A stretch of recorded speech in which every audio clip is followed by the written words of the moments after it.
Pregnancy itself एक prothrombotic state हम उसको कहते हैं कि उसमें थ्रोम्बस बनने का रिस्क होता है। पेशेंट भी बेड बाउंड होता है और उस बॉडी केमिस्ट्री के अंदर ऐसी चेंजेस आई होती हैं कि जिसमें हार्ट अटैक का रिस्क ख़ास तौर पर डिलीवरी के 72 आवर्स के अंदर हार्ट अटैक का रिस्क ज़्यादा होता है। और जो लोग जल्दी मोबिलाइज़ नहीं होते डिलीवरी के बाद, या उनकी इनटेक उस तरह प्रॉपर नहीं होती है, या फिर उनको प्रॉपर केयर नहीं की जाती है, जो फैमिली हिस्ट्री है किसी और रिस्क की वजह से उनको हार्ट अटैक का ऑलरेडी रिस्क था, उनमें हार्ट अटैक होने के चांसेस ज़्यादा होते हैं। प्रेगनेंसी के 72 आवर्स के अंदर ज़्यादा रिस्क होता है। कार्डियक सिम्टम्स और उनकी तशख़ीस के पॉइंट ऑफ व्यू से आम पब्लिक के लिए अवेयरनेस के लिए कुछ एक चीज़ें आपसे शेयर करूँगा, जो कि उम्मीद है कि सब लोगों के लिए बड़ी मुफीद साबित होंगी, ताकि बहुत से पेशेंट्स ऐसे होते हैं जो वक्त पे बीमारी ना पकड़े जाने की वजह से नुकसान उठा जाते हैं और लाइफ के रिस्क से गुज़रते हैं। तो मेरे कहने का मकसद ये है कि जो भी जिस मरीज़ को भी अगर कोई तकलीफ़ हो रही है छाती के अंदर या पेट के अंदर या उसके एसोसिएटेड एरियाज़ के अंदर, तो वो उसको एक ख़ास अलार्मिंग फ़ीचर का पता होना चाहिए कि ये अलार्मिंग फ़ीचर है। इसको रूटीन की चीज़ समझ ना ले, ताकि वो अगर रूटीन समझता रहेगा तो शायद वो इस रिस्क को गुजार ले और उसकी कॉम्प्लिकेशन को फेस करना पड़े उसको। बाद लोगों को छाती में दर्द होता है, जो इसको वो नॉर्मली वो छाती में दर्द को गैस तेज़ाबियत में ले लेते हैं, और बाद लोगों को पेट की हार्ट की बेस में जब बीमारी होती है तो अक्सर लोगों का रेडिएशन पेन जो है ना स्टमक की तरफ जाता है, एब्डोमेन की तरफ जाता है, जो जिसको लोग नॉर्मली एब्डोमेनल प्रॉब्लम समझ के हॉस्पिटल नहीं आते, या इवन हॉस्पिटल भी आ जाएँ तो बहुत डॉक्टर्स भी जो है ना उसको स्टमक की दवाई देते रहते हैं और इन्वेस्टिगेट नहीं होता पेशेंट, तो उस वजह से वो लाइफ के रिस्क से गुजरता है। हमारा एक्सपीरियंस है कि ऐसे कुछ लोग होते हैं जो ख़ास तौर पर जो डायबिटिक पेशेंट हैं, जो एडवांस डिजीज़ के पेशेंट हैं, बहुत एज वाले पेशेंट्स हैं, उनके एटिपिकल सिम्टम्स होते हैं हमेशा। लेकिन यह कि एज ए डॉक्टर एक बंदे को असेसमेंट के पार्ट पर से उसको असेस प्रॉपर तरीके से करना चाहिए। दूसरा ये कि पेशेंट को भी पता होना चाहिए कि ये जो चीज़ है अनयूजुअल है, इसको मुझे रेक्टिफाई करना चाहिए, इसको आइडेंटिफाई करने के लिए डॉक्टर के पास जाना चाहिए। कोई भी दर्द जो है, मोटी बात यह है कि कोई भी दर्द जो है वो अगर 20 मिनट से ज़्यादा चल रहा है पेशेंट को, उसके साथ उल्टी पसीने की कैफियत भी आ रही है और वो आप उसको पकड़ नहीं रहे कि ख़ास जगह ये इसकी पेन की दर्द की जगह ये है और यहाँ से उठ रहा है ये दर्द, अगर आपको डिफ्यूज़ पेन यानी उसको लोकलाइज़ आप नहीं कर पा रहे और वो दर्द फैलता जा रहा है और ख़ुद ब खुद सेटल नहीं हो रहा, और उसके साथ कुछ तकलीफ़ें यानी उल्टी पसीने की कैफियत, घबराहट भी हो रही है, सांस में गड़बड़ भी हो रही है, तो इसको समझ लेना चाहिए कि ये रूटीन का दर्द नहीं है, ये हार्ट का पेन हो सकता है। बाज़ लोगों में पेन नहीं होता, जिस तरह यानी एडवांस एज हो गई या शुगर के मरीज़ हो गए, उनमें साइलेंट ये चीज़ें चलती रहती हैं, लेकिन कोई ना कोई तकलीफ़, उनको सांस बहुत एक्स्ट्राऑर्डिनरी फूल रहा होगा, या धड़कन ख़राब हो जाएगी उनकी, या उल्टी पसीने की कैफियत आ जाएगी उनको, या उनकी रूटीन में जो काम कर रहे थे वो रूटीन में कर सकते थे अब नहीं कर पा रहे होंगे, तो उनको समझनी चाहिए कि ये सिम्टम नॉर्मल सिम्टम नहीं है, इसके लिए उनको चेकअप की ज़रूरत है। और इनके लिए स्क्रीनिंग टेस्ट सिंपल ईसीजी है, जो कि 2 मिनट के अंदर हो जाती है। किसी भी करीबी मेडिकल सेटअप में जाके ईसीजी कराई जा सकती है और इस लाइफ के रिस्क से बचा जा सकता है। तो सबसे पहली बात तो ये है कि कुछ लोगों के पास अपनी अवेयरनेस के पॉइंट ऑफ व्यू से ये पता होना चाहिए कि सिम्टम्स कहाँ पे, जब भी कोई शक में डाउट में पड़े चीज़ और वो ख़ुद ब खुद सेटल ना हो रही है और जो तकलीफ़, उसके लिए हॉस्पिटल ज़रूर आना चाहिए। टेस्टें कराने के और अपने आप को क्लियर कराने में कोई हर्ज नहीं होता, अपनी लाइफ को रिस्क में नहीं डालना चाहिए। कुछ एक एमरजेंसी मेडिकेशन जिस तरह डिस्प्रिन है, एंजिसिड है, ये अपने पास इसको लोगों को गाड़ी में रखनी चाहिए, अपनी पॉकेट में रखनी चाहिए, घरों में रखनी चाहिए, ताकि अगर डाउट भी है तो ये मेडिसिन इस्तेमाल करने में, अगर कोई उसको उसकी चीज़ के लिए कॉन्ट्राइंडिकेशन नहीं है तो उसको यूज़ करने में कोई हर्ज नहीं है, उसको इस्तेमाल कर लेना चाहिए। फ़ायदा देगी ये चीज़, नुकसान नहीं देगी। और जो लोग ख़ास तौर पे जिनकी फैमिली हिस्ट्री है, शुगर ब्लड प्रेशर के मरीज़ हैं, मोटापा है, कोलेस्ट्रॉल के इश्यूज़ हैं जिनको,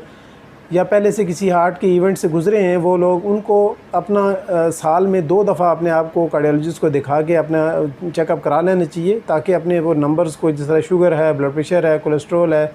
मुख्तलिफ जो रिस्क प्रोफाइल के फैक्टर्स हैं, उन नंबर डिजिट्स को अपने कंट्रोल में रख सके। सर ईसीजी तो मैंने सुना है कि ठीक ही आती है जब तक हार्ट अटैक ना हो जाए। ज़रूरी नहीं है कि सब पेशेंट्स में ऐसा ही हो। बाज़ लोगों, बहुत रेयर केसेस में ऐसा होता है कि इनिशियल फेज़ में 1 to 2 आवर्स के दौरान ईसीजी नॉर्मल भी हो सकती है, लेकिन ये तो ज़ाहिर है एक डॉक्टर देखेगा और उसको सस्पेक्ट करेगा जब वो उसका पेन, उसका एंजाइना के सिम्टम में या हार्ट का पेन उसको हो रहा है, तो ज़ाहिर है वो उसको डिटेन करेगा, उसकी सीरियल ईसीजीज़ करेगा, कुछ और कार्डियक मार्कर्स जो ब्लड टेस्ट में भिजवाए जाते हैं वो भी भिजवाएगा, ताकि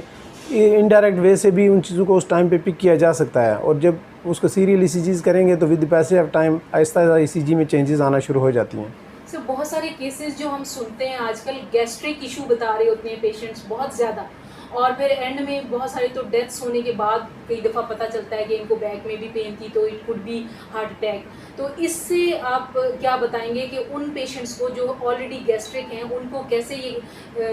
इसको लेना चाहिए दर्द को? बहुत इंपॉर्टेंट क्वेश्चन है, और अक्सर लोग जो है ना इस